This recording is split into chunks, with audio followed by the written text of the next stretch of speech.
el cual es el libro de la vida, y fueron juzgados los muertos por las cosas que estaban escritas en los libros según sus obras.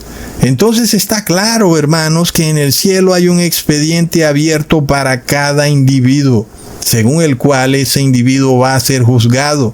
Es algo así como un expediente criminal donde están siendo anotados todos sus pecados. Y si esos individuos no se arrepintieron de esos pecados, pues esos libros persisten en el cielo y esos individuos serán juzgados individualmente por los pecados que cometieron. De manera de que yo no soy juzgado por los pecados que tú cometes o por los pecados que comete mi amigo o mi vecino, ¿verdad, hermanos? Cada quien responde ante Dios individualmente. ¿Cómo pudiera decirse entonces que la salvación es en comunidad? ¡Plop! Entonces luego vemos que aquellos que borran sus pecados porque se arrepintieron son quienes están inscritos en otro libro. Se nos hace especial énfasis en que hay otro libro aparte, el libro donde están anotados los que sí se van a salvar. Esos están en otro libro. Entonces nosotros vemos, hermanos, lo importante de que entendamos que la salvación es un asunto individual. Si mi familia quiere tomar la decisión de guardar el domingo como día de reposo, lo lamento, pero cada quien tendrá que decidir, cada ser humano tendrá que tomar su decisión personal y tendrá que definirse en algún momento de su vida, y sus pecados permanecerán o serán borrados. Y será una decisión personal y nosotros debemos entenderlo. Por más que queramos a una persona, a un amigo o familiar, a la final esa persona tendrá que tomar su decisión personal. Es así de simple, pero es así de justo, ¿verdad, hermanos? Leamos en Isaías capítulo 10, versículo 1 al 3. Ay de los que dictan leyes injustas y prescriben tiranía para apartar del juicio a los pobres y para quitar el derecho a los afligidos de mi pueblo, para despojar a las viudas y robar a los huérfanos. ¿Y qué haréis en el día del castigo? ¿A quién os acogeréis para que os ayude?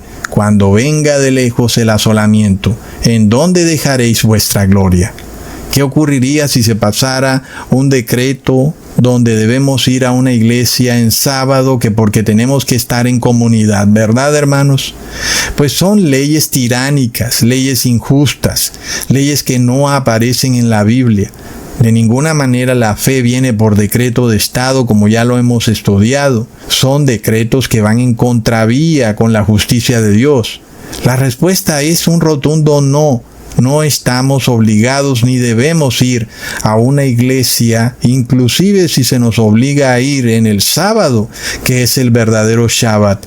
No podemos ir si es un decreto de Estado el que nos dice que tenemos que ir a esa iglesia en sábado.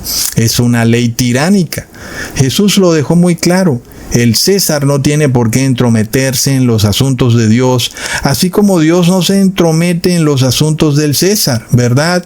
Nosotros no estamos viendo cómo el señor Trump maneja su política económica, ni estamos haciéndole oposición política, ni de ninguna manera queremos que su partido deje de estar en el poder o cualquier cosa que tenga que ver con la política. Obviamente que en la medida en que ellos empiezan a inmiscuirse en los asuntos de la iglesia, pues nosotros empezamos a exponer lo que ellos están haciendo, pero si no se estuvieran inmiscuyendo en los asuntos de la iglesia, pues nosotros no tendríamos ningún video para hacer, ¿verdad, hermanos? Si Donald Trump no decretara días de oración, o Nayib Bukele en El Salvador no decretaran días de oración, pues nosotros no tendríamos nada que hablar de ellos, porque a la final no se estaría cumpliendo aún la profecía. Pero cuando lo que ellos hacen es un cumplimiento de la profecía, pues entonces lo mencionamos, no para condenar, sino para advertir.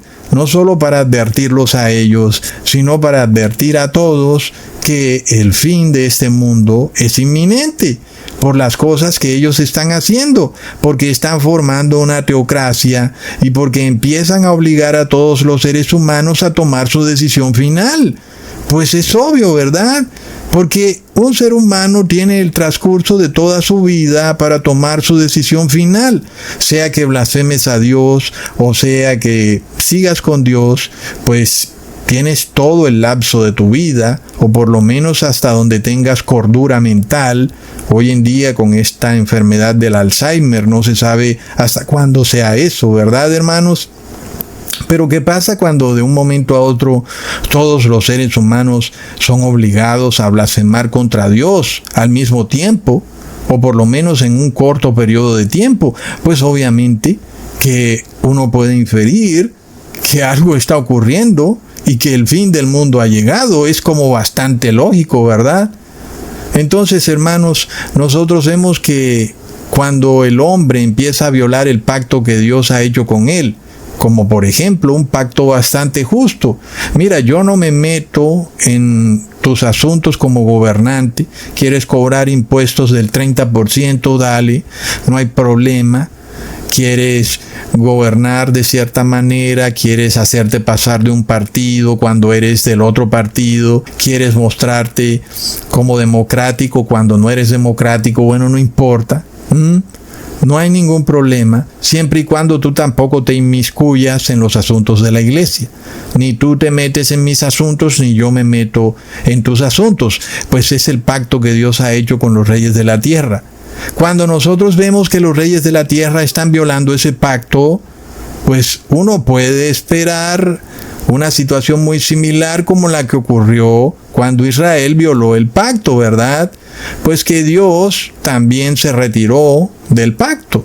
Aquella parte cuando Dios decía, yo cuidaré de ti y te protegeré, de repente fue anulada. Y eso es lo que vamos a ver muy pronto, en la medida en que los reyes de la tierra violan el pacto que Dios ha establecido con ellos, pues Dios se retira de ese pacto. Lo que viene a este mundo es desastre tras desastre. Entonces nosotros empezamos a ver esta hoja de ruta, la hoja de ruta al anticristo, y es la unificación de iglesia y Estado. Es algo que pensamos que había quedado en el pasado, ¿verdad?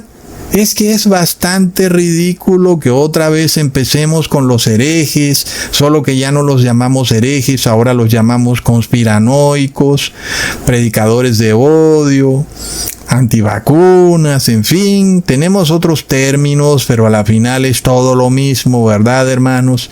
Pero ya no es el Vaticano el que emite estos decretos, ahora es Estados Unidos quien empieza a convertirse en una imagen del Vaticano y empieza a perseguir a todo aquel que no obedezca los dogmas del Papa de Roma. Entonces nosotros vemos que el juicio de Dios se acerca, como ya vimos al principio del video. Las naciones están airadas, luego sigue la ira de Dios, ¿verdad? Entonces es todo como muy lógico. Bueno, ustedes han entrado en ira, bueno, ahora sigo yo con mi ira. Bastante lógico. Entonces, ¿qué ocurre, hermanos?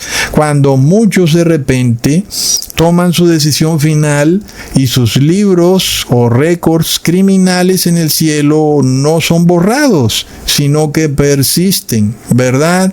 Porque nosotros vemos que es un asunto individual. Leamos en Apocalipsis capítulo 2, versículo 17. El que tiene oído, oiga lo que el Espíritu dice a las iglesias.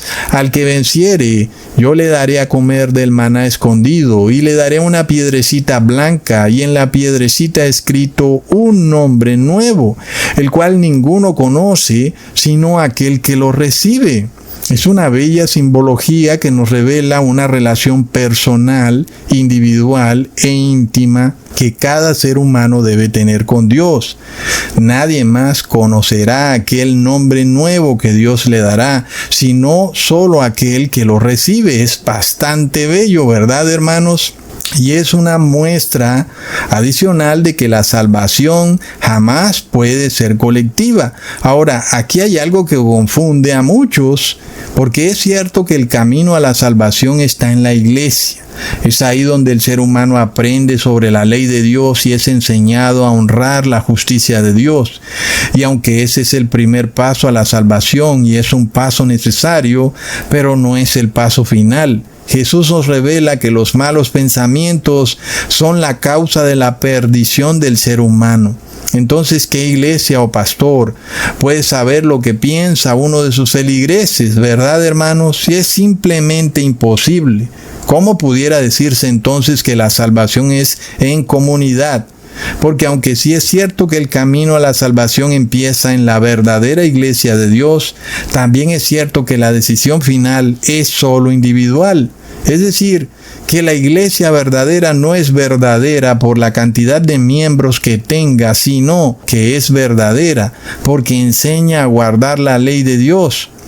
De manera de que ese individuo sepa que inclusive tener malos pensamientos es causa de la perdición eterna. Pero para Charlie Kirk el verdadero Shabbat está definido es por la cantidad de personas que reposan en ese día, lo cual nos revela obviamente que para Charlie Kirk el verdadero Shabbat es en domingo, porque es obvio que la mayoría de cristianos reposan en domingo, lo cual ya sabemos que es un engaño, pero inclusive los gobiernos también reposan en domingo, así que es bastante fácil reposar en domingo, ¿verdad, hermanos? En las conclusiones finales del libro de Charlie Kirk, para este señor el día de reposo debe ser en familia y en comunidad.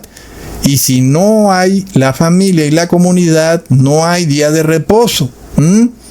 Entonces, claro, pues se hace bastante fácil reposar en el día en el que el gobierno reposa, que es el domingo, pero esa no es la forma como Dios lo decretó. Inclusive la frase que dice Jesús, que el día de reposo fue hecho por causa del hombre y no el hombre por causa del día de reposo, nos revela que el día de reposo fue creado para ser celebrado en la individualidad del ser humano. El día de reposo creado para el individuo, para el hombre, no para la comunidad, no para la familia, ¿verdad, hermanos? Leamos en Éxodo capítulo 31, versículo 13.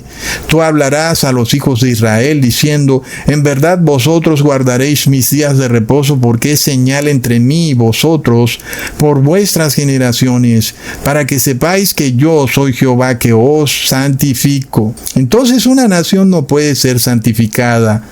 Dios nos revela que la santificación es individual. Aun si quisiéramos que toda nuestra familia fuera santificada, no funciona así, ¿verdad, hermanos?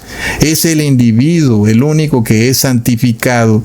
Y si la santificación es individual, obvio que guardar el día de reposo también debe ser un asunto individual. Otro asunto que nos revela que guardar el Shabbat es un asunto individual es el sellamiento del pueblo de Dios.